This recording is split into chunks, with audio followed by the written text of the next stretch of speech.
नमस्कार दोस्तों, मैं आज आपके बीच विदुर जी के जीवन से जुड़ा एक रोचक किस्सा लाया हूं। जैसा कि आप सभी जानते हैं कि महाभारत का युद्ध एक ऐसा युद्ध था जिसमें केवल अपना कर्तव्य निभाने के लिए काफी सारे लोगों ने धर्म की तरफ से लड़ाई की तो काफी सारे लोगों ने अधर्म की तरफ से। लेकिन प्रश्न यह है कि भीष्म पितामह, द्रोणाचार्य सभी ने महाभारत के युद्ध में भाग लिया, किंतु सबसे प्रिय विदुर जी ने भाग नहीं लिया, जबकि विदुर जी अत्यंत बुद्धिमान और शक्तिशाली थे। तो आइए सबसे पहले विदुर जी के बारे में थोड़ा सा परिचय जान लेते हैं। विदुर जी को यमराज का अवतार भी कहा जाता है, जिसके पीछे एक छोटी सी कहानी है। बहुत पहले की बात है, एक राजा था, उसके दरबार में ऋषि मांडव्य को लाया गया। दरबारियों ने राजा से कहा कि इनके ऊपर चोरी का इल्जाम लगा है। राजा ने बिना सोचे समझे सीधे ऋषि मांडव्य को मृत्यु दंड दे दिया। फिर क्या, उन्हें एक सूली पर लटका दिया गया। काफी समय तक ऋषि मांडव्य सूली पर लटकते रहे, लेकिन फिर भी उनके प्राण न निकले। अब यह बात राजा को पता चली तो राजा को काफी पछतावा हुआ कि सूली पर लटकाने के बावजूद भी ऋषि मांडव्य की मृत्यु कैसे नहीं हुई। अर्थात ऋषि निर्दोष थे, क्योंकि उस जमाने में जो लोग गलत होते थे उनके साथ ही कुछ गलत होता था, और जो लोग सही होते थे उनके साथ कभी कुछ गलत नहीं होता। अब ऋषि मांडव्य की कोई गलती तो थी नहीं, न ही उन्होंने कोई चोरी की थी, इसलिए उनके प्राण नहीं लिए जा सकते थे। अब राजा के समझ में आ गया उससे कितनी बड़ी भूल हो गई। राजा तुरंत ऋषि मांडव्य के पास पहुंचा और उन्हें सूली से उतारने का आज्ञा दिया और उनसे हाथ जोड़कर माफी मांगा और ऋषि मांडव्य को कुछ धन धान्य देकर वहां से जाने के लिए आग्रह किया। किंतु इस दुखद प्रकरण के बाद ऋषि का मन नहीं लग रहा था और उन्होंने खुद से अपनी देह का त्याग कर दिया और सीधे यमराज के पास पहुंचे। यमराज के पास पहुंचकर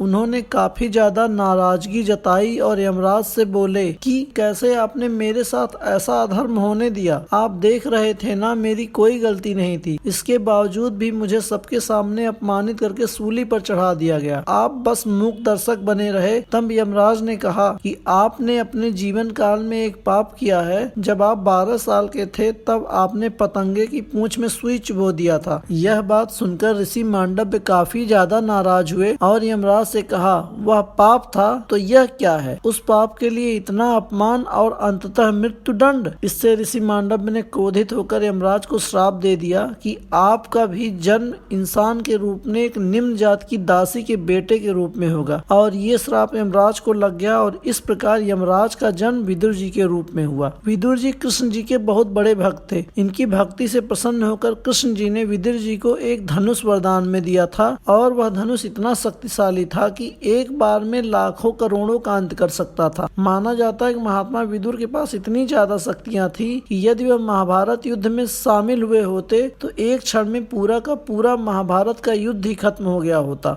विदुर जी के धनुष का सामना महाभारत के युद्ध में मौजूद कोई भी योद्धा नहीं कर सकता था। यहाँ तक कि भीष्म पितामह भी यदि महात्मा विदुर के सामने युद्ध लड़ने के लिए आते तो वह भी क्षण भर टिक न पाते। महाभारत के युद्ध की घोषणा जब होती है तब राजधर्म के पालन के कारण बहुत सारे लोग न चाहते हुए भी कौरवों की तरफ से युद्ध लड़ते। विदुर जी को भीष्म पितामह, द्रोणाचार्य आदि की भांति ही कौरवों की तरफ से युद्ध लड़ना पड़ता। तो अब जब महाभारत के युद्ध की घोषणा हुई तो विदुर जी ने धृतराष्ट्र को बहुत समझाने का प्रयास किया कि आपका बेटा दुर्योधन राक्षस है और यह पूरे वंश का नाश करके रख देगा। अगर आप अपने वंश का भला चाहते हैं तो मेरी बात मानिए, अभी के अभी इसका परित्याग कर दीजिए। अब महात्मा विदुर की ये बातें सुनकर दुर्योधन को काफी क्रोध आया, जिसकी वजह से दुर्योधन लगातार महात्मा विदुर को सारे दरबारियों के सामने भरी सभा में अपमानित करने लगा। दुर्योधन के अपशब्द सुनते सुनते विदुर जी के सब्र का बांध टूट गया और उन्होंने क्रोधित होकर भरी सभा में सबके सामने अपने शक्तिशाली धनुष को तोड़ दिया और यह प्रण लिया कि चाहे कुछ भी हो जाए, मैं इस युद्ध में कभी भी किसी भी कीमत पर हिस्सा नहीं लूंगा और कोई भी मुझे इसके लिए मना नहीं सकता है। विदुर जी को पता था कि यदि उन्होंने यह नहीं किया तो उन्हें न चाहते हुए भी कौरवों की तरफ से युद्ध लड़ना होगा और अंततः पांडवों की हार हो जाएगी। इसलिए उन्होंने अपने बेहद शक्तिशाली धनुष को तोड़ दिया था। ये बात तो हो गई विदुर जी के महाभारत के युद्ध में भाग न लेने की। अब प्रश्न यह उठता है कि फिर विदुर जी की मृत्यु कैसे हुई? इसका उत्तर इस प्रकार है, जब महाभारत का युद्ध खत्म हो गया तब धृतराष्ट्र, गांधारी और विदुर जी एक आश्रम में जाकर घोर तप कर रहे थे। उनसे मिलने के लिए पांडव उस आश्रम में आए। तब पांडव धृतराष्ट्र और गांधारी से मिले और विदुर जी के बारे में पूछा तो पता चला कि वो अभी भी तपस्या में लीन है, परंतु विदुर जी तपस्या करके जाग चुके थे और उन्होंने दूर से पांडवों को देखा तो वापस जाने लगे, क्योंकि विदुर जी चाह कर भी पांडवों से मिलना नहीं चाहते थे। तभी युधिष्ठिर की नजर उन पर पड़ी और अब पांडव दौड़कर विदुर जी का पीछा करने लगे। तभी विदुर जी एक वृक्ष के नीचे बैठ गए। पांडव कुछ पूछ पाते इससे पहले विदुर जी ने स्वयं ही अपने शरीर का त्याग कर दिया।